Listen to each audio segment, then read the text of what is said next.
Are you ready? Let's go. Gather round and listen to stories from all over the world, sparking creativity and desire.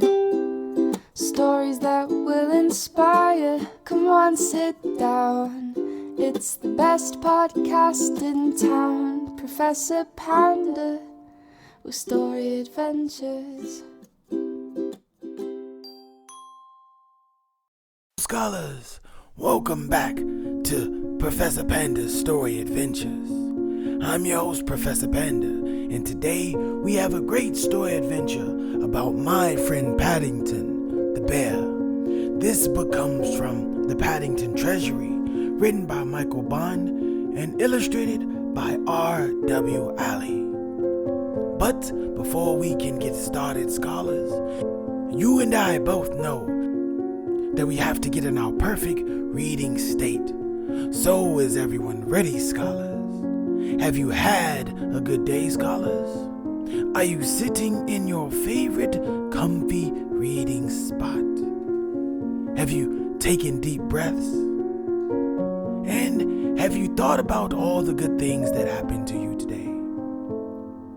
Well, scholars, I want you to know that I appreciate you joining me on our story adventure today. We will spend some time in my friend Paddington's world, and we will get to know how he accomplished his goals and overcame some of his struggles.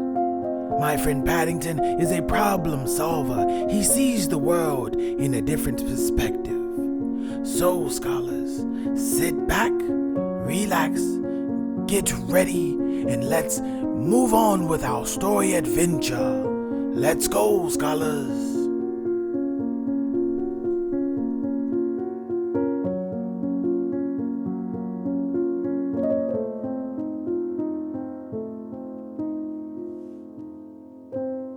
Paddington.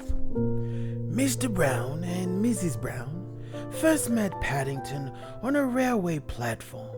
In fact, that was how he came to have such an unusual name for a bear, because Paddington was the name of the station.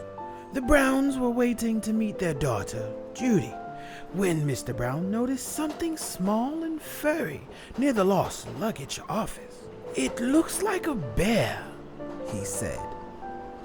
"A bear?" repeated Mrs. Brown. "In Paddington Station? Don't be silly, Henry. There can't be." But Mr. Brown was right.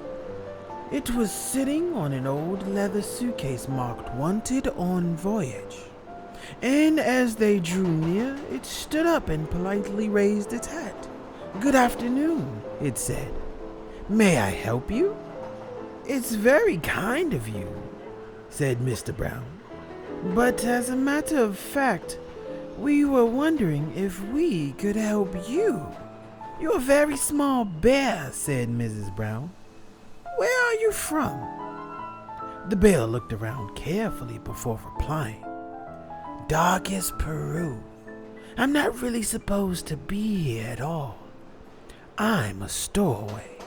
"You don't mean to say you've come all the way from South America on your own?" exclaimed Mrs. Brown. "Whatever did you do for food?"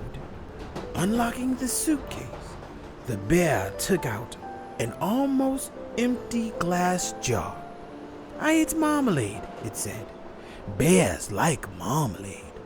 Mrs. Brown looked at the label around the bear's neck. It said quite simply, "Please, look after this bear. Thank you." "Oh, Henry," she cried. "We can't leave him here all by himself. There's no knowing what might happen to him. Can't he come home and stay with us?" "Stay with us?" repeated Mr. Brown nervously. He looked down at the bear. Would you like that?" he asked. "That is," he added hastily, "if you have nothing else planned." "Oh, yes," replied the bear. "I would like that very much. I've nowhere to go and everyone seems in such a hurry." "That settles it," said Mrs. Brown. "Now, you must be thirsty after your journey. Mr. Brown can get you some tea while I go meet our daughter, Judy.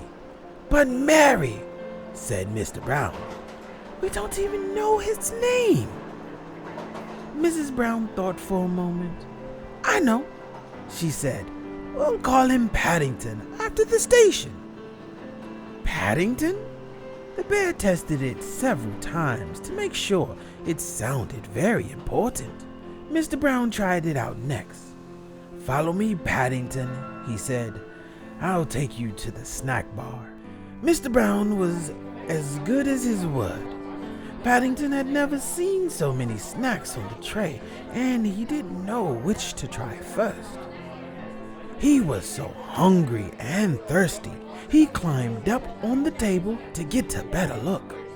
Mr. Brown turned away, pretending he had tea with the bear in Paddington Station every day of his life. Henry, cried Mrs. Brown, when she arrived with Judy. What are you doing to that poor bear? Paddington jumped up to raise his hat, and in his haste he stepped on a strawberry tart, skidded on the cream, and fell over backwards into his cup of tea. I think we'd better go before anything else happens, said Mr. Brown. Judy took hold of Paddington's paw. Come along, she said.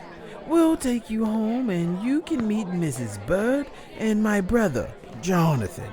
Mr. Brown led the way to the waiting taxi. Number 32, Windsor Gardens, please, he said. The driver stared at Paddington. Bears is extra, he growled. Sticky bears is twice as much. And make sure none of it comes off on my interior. It was clean when I set out this morning. The sun was shining as they drove out of the station, and there was cars and big red buses everywhere. Paddington waved to some people waiting at the bus stop, and several of them waved back. It was all very friendly. Paddington tapped the taxi driver on his shoulder. It isn't a bit like dark as Peru, he announced. The man jumped at the sound of Paddington's voice. Cream? He said bitterly. Cream and jam all over me coat? He slid the little window behind him shut. Oh dear, Henry, murmured Mrs. Brown. I wonder if we're doing the right thing. Fortunately, before anyone had time to answer, they arrived at Windsor Gardens and Judy helped Paddington onto the pavement. Now you're going to meet Mrs. Bird, she said. She looks after us. She's a bit fierce at times, but she doesn't really mean it. I'm sure you'll like her. Paddington felt his knees begin to wobble. I'm sure I shall, if you say so, he replied. The thing is, will she like me? Goodness gracious, exclaimed Mrs. Bird. What have you got there? It's not a what, said Judy. It's a bear called Paddington, and he's coming to stay with us. A bear? Said Mrs. Bird, as Paddington raised his hat. Well, he has good manners, I'll say that for. I'm afraid I stepped on a jam tart by mistake, said Paddington. I can see that, said Mrs. Bird. You'd better have a bath before you're very much older. Judy can turn it on for you. I dare say you'll be wanting some marmalade, too. I think she likes you, whispered Judy. Paddington had never been in a bathroom before, and while the water was running, he made himself at home. First of all, he tried writing his new name in the steam on the mirror. Then he used Mr. Brown's shaving foam to draw a map of Peru on the floor. It wasn't until a drip landed on his head that he remembered what he's supposed to be doing. He soon discovered that getting into a bath is one thing, but it's quite another matter getting out again, especially when it's full of soapy water. Paddington tried calling out, "Help!" at first, in a quiet voice so as not to disturb anyone. Then, very loudly, "Help! Help!"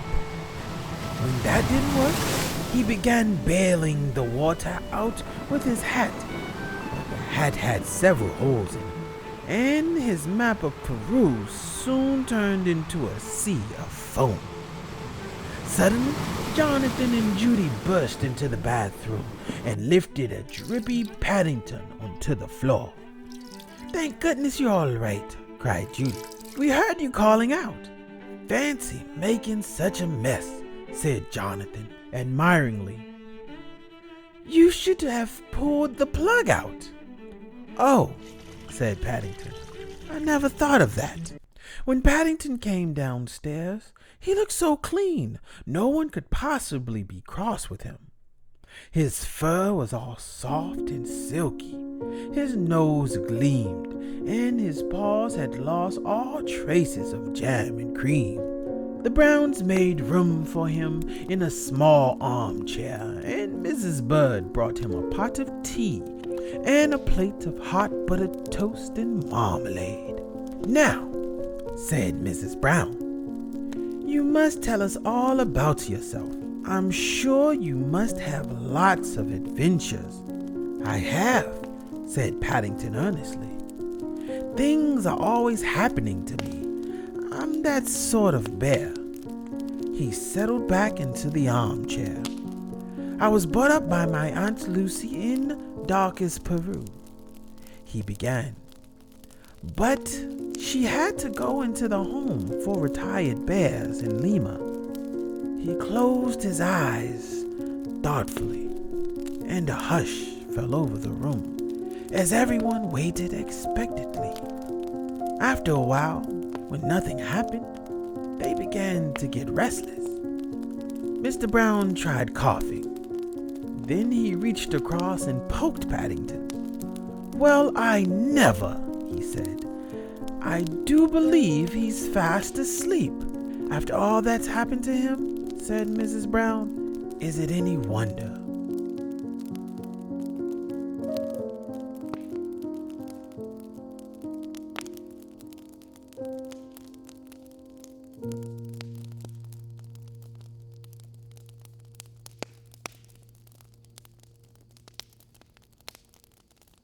Well, scholars, thank you. I appreciate you for joining me on our story adventure. It was such a wonderful journey. You got to know my friend Paddington, and you see now that he is resourceful, he is kind-hearted, and he has a sense of wonder for the world. Our story adventures are here to teach us lessons about ourselves and lessons about life, scholars. We learn from listening and learning through others, and we learn through stories and adventures. Today's story lesson, we learned about kindness. Paddington was shown kindness by the Browns, and in turn, Paddington fills their life with wonder and adventure. Sometimes, scholars, to do good things is not to seek anything in return, but to do good things, you just do them because they are good. Sometimes, scholars, the warm and fuzzy feeling that you get for doing the right thing is all you need. Well, scholars, I thank you for joining me on our story adventure today. Don't forget, for more content, subscribe to our YouTube channel. If you love our podcast, you can listen to them wherever you get pods. Subscribe to our podcast for more short stories and poetry and story adventures. If you want to support our story adventures, just visit our website, pceocentral.com, where we have learning material and more. Until next time, scholars, keep reading.